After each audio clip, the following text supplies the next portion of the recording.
So I'd like to introduce the last speaker. I will do lots of tidy up about various books that I want to auction and various DVDs that I've been given of naughty conferences and that sort of thing. But I'd like to talk about Stewart, Communism, Nihilism, Neoism and Decadence. I've given three talks on the extreme left. One was called Marxism and the Frankfurt School and the New Left. Another was called The Totalitarian Politics of 1984, and another one was about the concept of brainwashing and the use by the North Koreans and the Chinese of behaviourist techniques, particularly on prisoners in the Korean War, a totally forgotten struggle now, and a novel by an Italian-American called Pellini that was based on those events. Now, Stewart is an incredibly obscure figure who's on the margins of, the cultural avant-garde. So I'm going to come to him towards the latter stages of the talk, when I've dealt with some of the sort of building blocks to begin with. Most conservatives with a small c look around Western European countries like Britain today and wonder why they're living in a mildly but evidently left-wing society. They wonder why they're supposed to have won but they've actually lost. As they look around them, everything's changed from what it was 40 to 50 years ago, every normative social value and experience, and they wonder why that's occurred. There are many reasons for why it's occurred, but one is the complete containment and taking over of the cultural space by what we'll call cultural Marxism, or Marxian ideas, or soft left ideas, or post-communist ideas, and their march through the institutions after the 1960s, but it didn't just happen then, it had been prepared much earlier in the 20th century. Marxism's a doctrine before Lenin added the conspiratorial element of a vanguard party that seizes power with its paramilitary wing in a declining state. Marxism is a doctrine that originates from the middle of the 19th century and has a reputation of idealistic and utopian socialisms, some religious and some secular, that preceded it. Marx believed he had a science of history, that the thing was prior and determined, that history could be read like a runic pattern or like the pattern in a Persian carpet, and he was the master of the dialectic that would determine humanity's future. We now know that the sort of nightmarish regimes that were created across the planet in the 20th century on the basis of some or all of his ideas failed, and most of them have been destroyed. But their legacy is still here.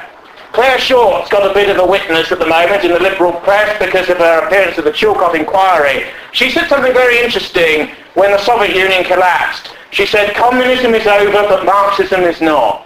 And that's a very prescient remark, because what's happened in the Western world is that the idea that everything is economically predetermined in Marxian theory, that everything has a social dynamic which is structured and physical at the basis of economic life and that is materialistic, has been changed, and was changed at the beginning of the 20th century by an Italian communist theorist in prison called Gramsci. He had the idea that the superstructure and the base, that which was beneath and economic and material, that which was above and philosophical and cultural, can be disjoined, they can be separated and teased apart. That's actually a heresy in classical Marxism, but it enabled an enormous vista of struggle to be opened up right across academic, artistic and intellectual and media-related life, right across the West. Part of the left disengaged from the politics of vanguardism and engaged in what is now largely called cultural struggle. One of the great weaknesses of all forms of conservatism, whether gaullism in France or republicanism in the United States or Christian democracy in Germany and Italy and elsewhere, is their refusal to fight cultural struggle, their refusal to believe that their enemies were in deadly earnest. In the 1960s, persons who were regarded as reactionary, quote-unquote, particularly in the academy, used to laugh at a lot of what was occurring. It was almost a joke. I'm sure most people are aware of that satire called Porterhouse Blue, by Tom Sharp, which is based upon Peterhouse College, Cambridge, of all these reactionary and ultra-dons, people like Maurice Cowling, people like Roger Scruton, who were associated with that college. They're metaphysical or deep blue conservatives, illiberal conservatives, people who are right on the edge of the conservative range of opinion before the far right begins, as far as you can go within the mainstream, basically. Now, those individuals, and Cowling, who I knew once, he's dead now, they didn't give in, but in a way they didn't understand that in order to fight back against the tidal wave of leftist ideas throughout the 20s, 30s, 40s, 50s, 60s and thereafter, you had to go further out ideologically. Even if you weren't prepared to make organisational commitments, even in the terms of fellow travelling, you had to use far-right ideas, even if you didn't call them that, to fight against the left in its militancy. And basically conservative academics from Michael Oakeshott onwards refused to do so, absolutely refused to do so. And in doing so, they basically put the noose around their own neck in relation to the forces that were coming. Because their enemies were in deadly earnest. They wanted to transform the mindset of Western societies, and the way that they configured to do that wasn't through vanguard parties, although they supported them, wasn't through doctrines of social revolution, although they may have residually supported that, but was by changing the grammar that people used to think with at the advanced level.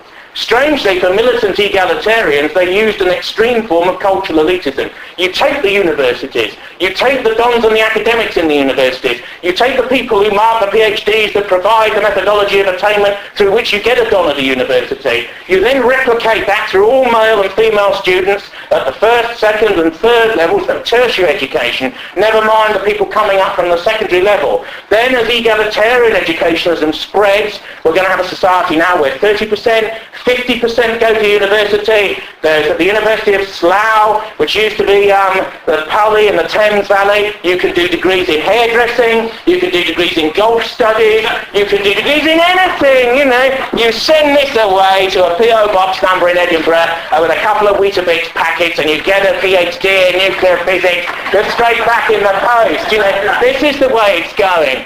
There are a few upper-class people now who refuse to go to university. Princess Diana refused to go, partly because she wasn't too bright, but also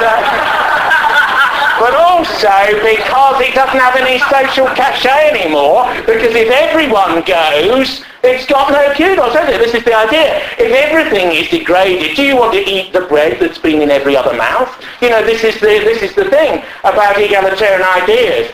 But the plan of leftist subversion, which is a wave of academics in all sorts of areas, not necessarily network, not necessarily doing it in relation to each other, but doing it in relation to the logic of their studies.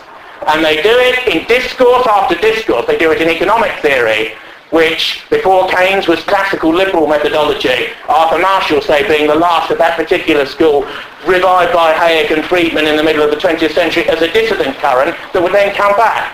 Keynes comes first, and Marxist economists like Joan Robinson, Professor Joan Robinson at Cambridge, comes later. Then you go to anthropology. Anthropology, the first great textbook of anthropology is Gobineau's book on the essay on the inequality of the human races. This begins anthropology as a subject. This is a quote-unquote racist text.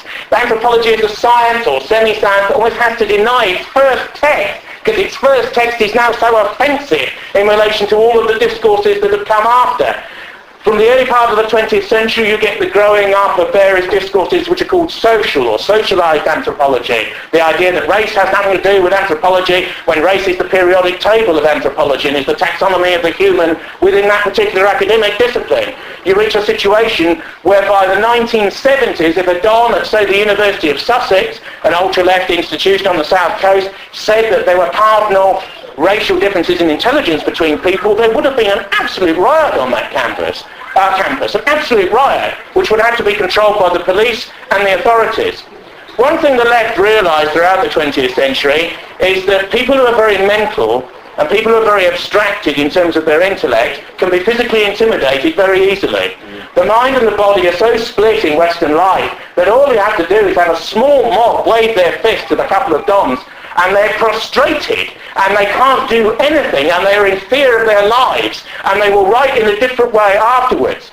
Trotsky said in a pamphlet called The Necessity of Red Terror, which was published in 1917, that you shoot 1,000 to intimidate 1,000,000. But all you need to do in many universities is lob a brick through on Freshers' Day and people are frightened to discuss, to write about and to theorise about whole sets of ideas.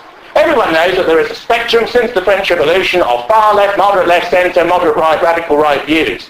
Since about 1968, the radical right chunk, which is to the right of Oakeshott, Scruton and Cowling, has been broken off and cannot be talked about other than as critique. You can talk about how you detest these ideas, you can talk about how evil and wrong they are, you can talk about how mistaken they are, but they can't be adumbrated in and of themselves. This is complicated because there are certain academies, such as the French one, where that's not always true. And this is because in France there was a very powerful intellectual fascist tradition, essentially that's what it was, which goes right through to today.